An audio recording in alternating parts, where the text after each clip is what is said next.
I mean, the thing is this is that back then, just continue that. Back then, you're buying CDs for $23.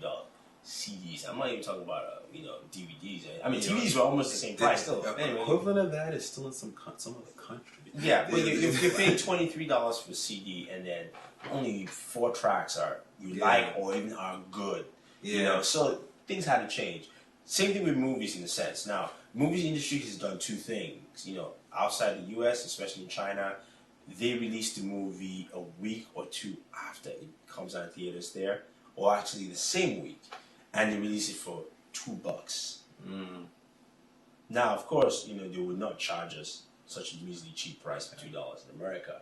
But what they've done here is, they've done the whole flex thing of dropping the price early, adding more content, giving us more toys to play with our packages, making this all happen. Also, again, like I said, with the advent of things like Hulu and the fact that now they technically paired up with manufacturers of TVs, DVD players to say, throw in the Hulu and Netflix, because then people can reach our stuff. And they never will admit this because they can't admit this to investors. Yeah.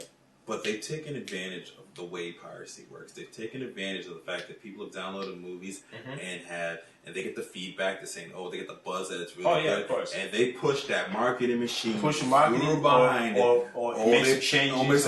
And start pulling movies back. They use it. Don't make no mistake that they use that. But they can't outright say that. But I mean, but what has helped them realize, the other aspect of it is that they go, you know what? With things like Netflix online, Hulu, TV.com, things like, they realize that half of the people who are downloading illegally or whatever it is would rather not do it if they can get it for free. And if you offer it and you run ads, aka Google, you know what I mean? You run ads on there and give them something, and then we talked about it earlier, doing the subscription model where it doesn't feel like you're burning your pocket, because aka if you make the price cheap enough, it sounds like you're just adding another DVR box in your house. Yeah, I've said this. Done. I've said this for a while now. The day that Netflix says all their movies are instantly online at this set price, right then and there, every movie in the library, not just select ones, every movie, and movies come out in the future, all the prices are probably going to drop a good amount. Oh yeah, a good amount. I mean, why waste your time? People are going to be like, because I don't think people rather have the access to the content, to the movies. Because they rather just have the access and be able to stream, be able to get it anytime they want. They don't necessarily need to own it or physically have it.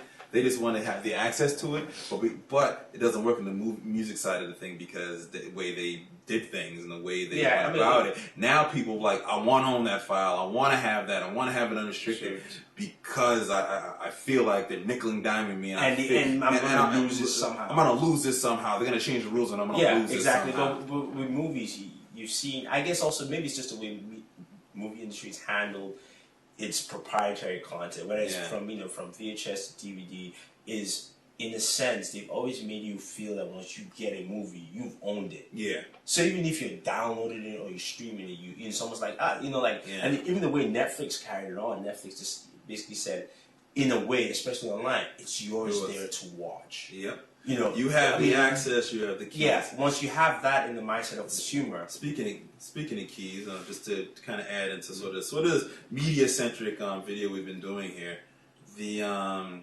Disney's been working on, so I think it's called Trader Chest, some type of specific technology that instead of buying it per download or buying it depending on what media you're using, whether it be iTunes or Netflix or Hulu, maybe Hulu goes to paid service, you would basically buy the license to access the content anywhere. Anywhere. You could use it on anything, any device, PSP, Xbox 360, Nintendo Wii, anything that can play a video playback, you'd be able to do that. Mm-hmm. That's going to be interesting how that plays out.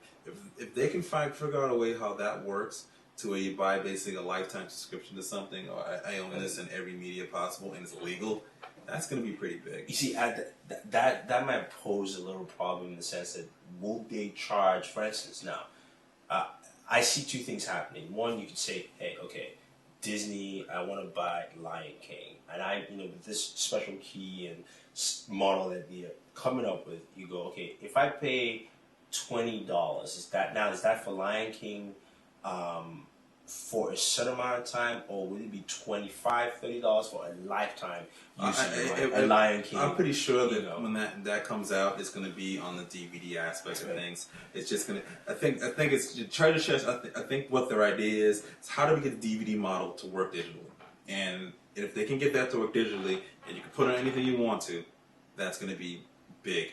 That way they can kind of compete with Netflix on the same level playing field. The funny thing is, and I've always said this, the other thing too, Netflix didn't do anything really evolutionary. The technology was always there for what they did. You had it forever. It's called a set-top box underneath your cable box. That has a huge bandwidth pipe. People understand that has a that's bigger than what the internet puts through. The fact that the cable company just completely crapped and stuffed all over and wanted to nickel and dime you. Now they're not making anything because Netflix took the model. Netflix basically took the model out, but the technology has always kind of been there for that. And I think the Treasure Key thing will work with that too. It is true. I mean, it's funny now that we're having all this, and you think about it. Hey, Black Friday's coming around the corner. There's some nice LED TVs that have whether it's Samsung LED, have your Netflix, your Hulu on there. So now, think about it this way, right? Literally, in the future, or not in the future, technically 2 years from now, I could decide to, or maybe even next year, since Hulu's doing subscription next year, I could go out today, buy myself a Samsung LED TV that has Netflix and Hulu, right? And then all I get from my cable provider, not even cable or phone provider, is internet service. Internet battery, done. Yeah, it's pretty much because done. Literally, I don't have to get cable anymore, right? Because, aka Hulu subscription, I get all my shows. Yep. And then if I want to get any movies, Netflix subscription. Netflix subscription right there. Amen. Done.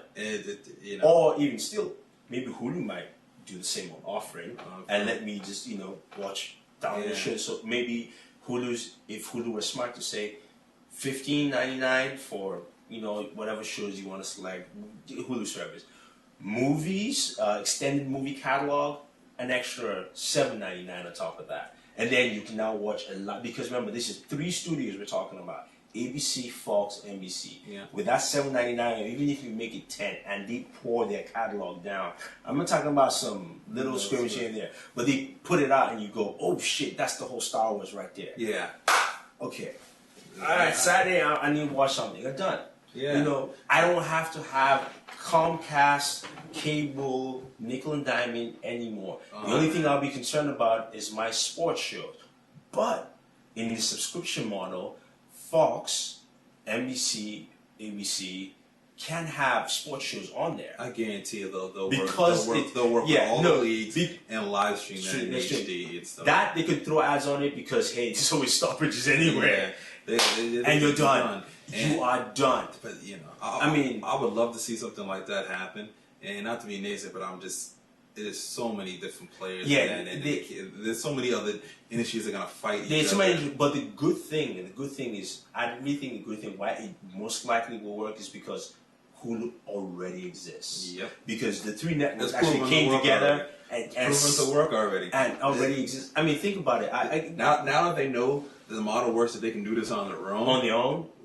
The cable providers are like, because now they don't need the cable provider anymore. They need a cable provider internet service, but the cable provider can't stop that. They can't stop that. All they really need is to make sure. If they try, they can get a smack with an FCC sanction. Exactly. So somebody in DC is gonna smack them with some other federal legislation. All they need now. Technically, this is what the studios have been looking for the longest time.